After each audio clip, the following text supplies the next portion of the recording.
బసవరాజు తనకి MLA ticket రాకుండా చేసింది ఎవరో తెలుసుకోమని సిద్ధుకి చెప్పగానే సిద్ధు ఒక ఆర్టిస్ట్ని తీసుకొస్తాడు. అక్కడున్న ఆ పార్టీ కార్యకర్త గుర్తులు చెప్తుంటే ఆ ఆర్టిస్ట్ బొమ్మ గీయడానికి రెడీ అవుతాడు. సిద్ధు ఇలా చెప్తూ ఉంటాడు, ఇతను ఒక ఆర్టిస్ట్, ఇతడు బొమ్మ గీస్తాడు అని చెప్తూ ఉంటాడు సిద్ధు. ఖుషి వచ్చి గట్టిగా తులసి కాళ్ళని చుట్టేస్తుంది. భయపడుతూ ఉంటుంది ఖుషి నిజం ఎక్కడ బయటపడుతుందో అని. ఆ కార్యకర్త గుర్తులు చెప్తూ ఉండగా డ్రా చేస్తూ ఉంటాడు ఆర్టిస్ట్. డ్రాయింగ్ పూర్తవగానే ఆ డ్రాయింగ్ పేపర్ని తీసుకొచ్చి బసవరాజు చేతికిస్తాడు ఆర్టిస్ట్. బసవరాజు ఆ పేపర్ని చూసి షాక్ అవుతారు. అందులో ఉన్నది ఎవరో కాదు, తులసి.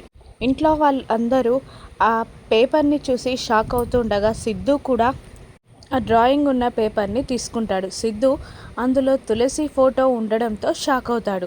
ఆ కార్యకర్త కూడా గుర్తు చేసుకుంటూ ఉంటాడు, ఎమ్మెల్యే టికెట్ రాకుండా చేయడానికి ఈవిడే కారణం అని అంటూ తను సూర్యప్రతాప్ గదిలో తులసి మాట్లాడుతున్నప్పుడు సూర్యప్రతాప్ తులసికి ఎలా సహకరించాడో అంతా వివరిస్తూ ఉంటాడు. కోపంతో ఊగిపోతున్న సిద్ధు కిచెన్లో ఉన్న తులసిని చెయ్యి పట్టి హాల్లోకి లాక్కొస్తూ ఉంటాడు. నేను చెప్పేది వినండి అని తులసి బ్రతిమిలాడుతున్నా కూడా సిద్ధు వినకుండా అందరి ముందు తులసిని విసురుతాడు.